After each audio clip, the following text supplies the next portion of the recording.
Hello and welcome back to the Hazzabhajan YouTube channel. It is Harry here, and today it is time for the second part of the R installment of the Football Alphabet series, where of course I now look at the players whose surnames begin with the letter R. Now if you missed the episode for clubs as well as all the other episodes, a link to the players is down in the description as I always say. And whilst you're there, if you enjoy this video, hit the like button and subscribe if you have not done so already. So without any further ado, let's get into my Hall of Fame of the best players whose surnames begin with the letter R. Number 1. Cristiano Ronaldo. Much like Real Madrid in the clubs video, this is an inclusion which, even though it is too obvious, was never in doubt to feature. Born in 1985 on the island of Madeira, Cristiano Ronaldo's football career was thrown into jeopardy before it had even started, as he was diagnosed with a racing heart at the age of just 15, but after surgery fixed it, he would kick on in earnest at Sporting Lisbon. After impressing in the first team in the 2002-2003 season, Arsenal came very close to signing him, but it was Manchester United, after seeing him tear their defenders to shreds during a pre-season friendly game, who secured his signature in 2003 for £12 million.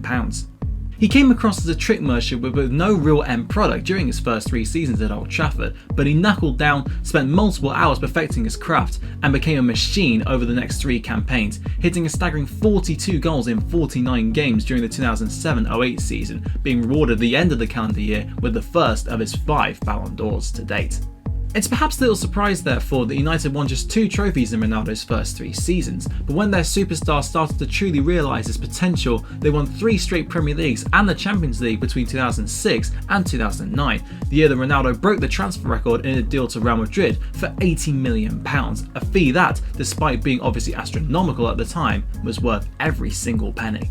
Over the course of the next 9 years, Ronaldo would spearhead Real's resurgence back to the top of the European game, helping them lift 4 Champions Leagues and 2 La Ligas, and he finished his time at the Bernabeu having scored a quite frankly laughable 450 goals in 438 games in all competitions, including 105 and 101 in the Champions League alone, picking up 4 more Ballon d'Ors whilst at the Bernabeu. Constantly put into comparisons with Lionel Messi, Ronaldo is, of course, a completely different player from the diminutive Argentine, and we have seen his evolution from a flicks and tricks showman at Man United to an all-action winger at the end of his time with United and during his spell at Real Madrid, to a cold-blooded goalscorer following his move to Juventus in 2018 for £89 million. And although his temperament has been called into question on many occasions, he is still cutting it for the old lady, scoring 81 in 102 games for them at the age of 35. However, Ronaldo has done something that Messi, to date, hasn't, and that is guide his nation to an international title, after helping Portugal along their way to Euro 2016 glory in France, and he is currently the second highest men's international goal scorer of all time with 102, just 7 behind the current men's record holder in Ali Dyer. Number 2. Ronaldinho. As I've mentioned before, I limit this to 1 player or club per nation per video, and picking Brazil's representative was nigh on impossible, with 4 players, namely Rivaldo, Romario, Ronaldo and Ronaldinho, all deserving in-depth profiles unto themselves, but in the end, considering I've covered 1 Ronaldo already, I decided to go with Ronaldinho, although I do think R9 was marginally the better player. Born in 1980, Ronaldinho was actually named thus when he broke through so as not to get confused with R9, but after impressing at his hometown club at Grêmio, he left for Europe in 2001, joining PSG, where his showmanship and wealth of end product caught the eye of Europe's elite. After a battle between Barcelona and Manchester United for his services, it was the Blaugrana who won out, snapping him up for €30 million, leading to United signing CR7 instead. I guess that move worked out well for both parties in the end. At the new camp, Ronaldinho hit his spellbinding peak in spectacular fashion, with his trademark buck-toothed grin lighting up pitches across Spain and Europe as he dazzled the watching crowds and TV spectators with his almost innate ability to turn defences inside out, play the game at his own pace and turn a match completely on its head, as well as the fortunes of the club. By 2006, he'd already won 2 La Liga titles and helped Barcelona to win their first Champions League crown since 1992, all the while being voted the Ballon d'Or winner in 2005 and being given a standing ovation at their rivals' stadium of the Bernabeu after a phenomenal performance there in November 2005, the first Barcelona player to receive such an honour. For his national team, he would play a starring role as Brazil won the World Cup in 2002 alongside Rivaldo and Ronaldo, who became dubbed the 3 Rs, as well as lifting the Confederations Cup in 2005 and the Copa America in 2007, and he would go on to win 97 caps for La Seleção between 1999 and 2013.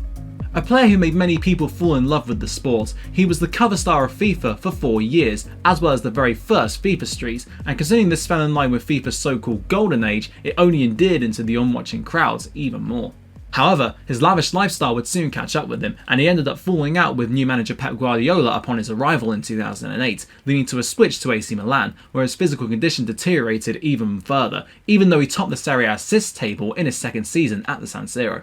Following his departure midway through Milan's title-winning season of 2010-2011, he returned to Brazil, turning out for Flamengo, Atlético Mineiro and then Querétaro in Mexico, before a disastrous 2-month spell at Fluminense in 2015 proved to be his final club in professional football, and after 2 years without one, he finally retired in January 2018. Number 3. Megan Rapinoe. One of the highest profile players of all time, and certainly within the last few years at the very least, Megan Rapinoe has not only let her voice be heard on the pitch, but off it too, and all for positive reasons. Born in 1985 as a twin, she turned to soccer in an attempt to distance herself from the narcotics scene in California, which definitely turned out to be a wise choice, despite suffering 2 ACL injuries in the space of just 2 years whilst at university. Her senior career started in 2009, but as the club game for women in America has been very stop-start over the last decade or so was Rapinoe's, in that she played for 5 clubs in 3 years, yet barely made many appearances for any of them. Her talent was undeniably there though, which began to manifest itself on the international stage in 2011, as she was a key figure in the USA's run to the final of the Women's World Cup, where they lost to Japan, and at Lyon, where she won the league and came runners-up in the Champions League in 2013. She has been with OL Reign, formerly known as Seattle Reign, since 2013, winning 2 NWSL championships in 2014 and 2015, but she really came to the fore with her national team as she played a pivotal role in their 2015 World Cup success. Her finest hour though, undoubtedly, was the 2019 World Cup in France, where she won the Golden Boot after scoring 6 goals, including one in the final against the Netherlands, and she won the Player of the Tournament and by the end of the year, the Ballon d'Or as well. Her outspoken nature has put her in hot water with the authorities, especially with ex-President Donald Trump, who criticised her for taking a knee in solidarity with Colin Kaepernick and for not singing along with the national anthem. Of course, she stands for all that is good in the world, promoting LGBTQ+ rights in her own country as well as worldwide, contributing to Juan Mata's Common Goal project, and fighting for the right for the USWNT to receive equal pay to the USMNT, as well as sticking one up at Trump by deciding not to go to the White House upon the USA's 2019 World Cup success, as the team had done in 2015 with Barack Obama in charge. Unless you're a bigot, she's impossible to dislike. Number 4. Luigi Riva. My slightly more obscure pick but no less worthy inclusion in this video goes to Italian striker Luigi, or Gigi, Riva, a prolific marksman who was a dominant force in the air owing to his tall frame, yet still possessed remarkable ability and ball control for someone of his height of around 6 foot.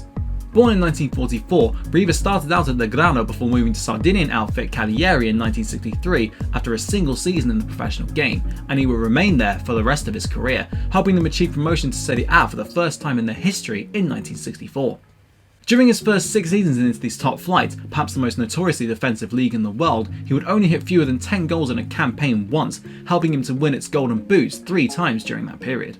The third of those, which came in 1970, was during the best season in Cagliari's history, as his goals fired them to a shock league title, making them the first team south of Rome to ever lift a Serie A trophy, and helped him come second in 1970 Ballon d'Or voting. He had already won an international trophy with Italy by this point in the form of the 1968 European Championships, and he is their all-time top scorer, albeit with just 35 goals to his name, although they did come in just 42 games. However, in the 1970s, injuries would start to take their toll on him, and between 1974 and 1976, he would feature just 24 times, with many comeback attempts ending in failure and forcing him into an early retirement in 1978, having played his final game 2 years prior. He would later become the Azzurri's technical director for 25 years, overseeing the country's 4th World Cup success in 2006, where captain Fabio Cannavaro allegedly stated that Riva played a big part in that triumph as a result of his off-the-pitch influence. Number 5. Sergio Ramos.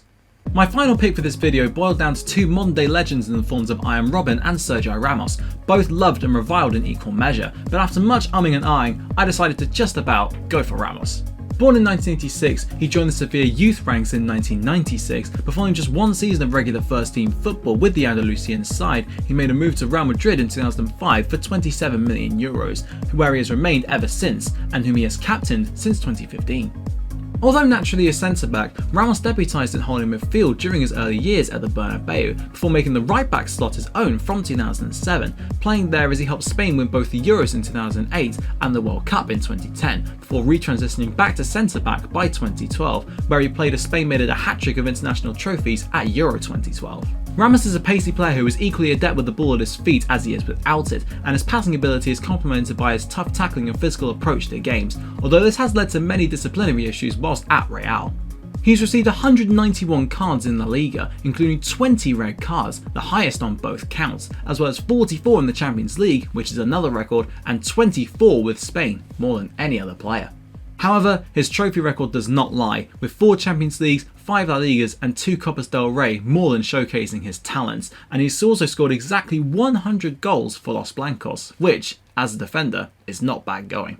That just about concludes today's video on the players whose surnames begin with R. Next time it'll obviously be the letter Q, which I'm sure is going to be very interesting, so stay tuned for that. But if you did enjoy this video, hit the like button and of course subscribe if you have not done so already. Thank you very much for watching, and until next time, I'll see you then.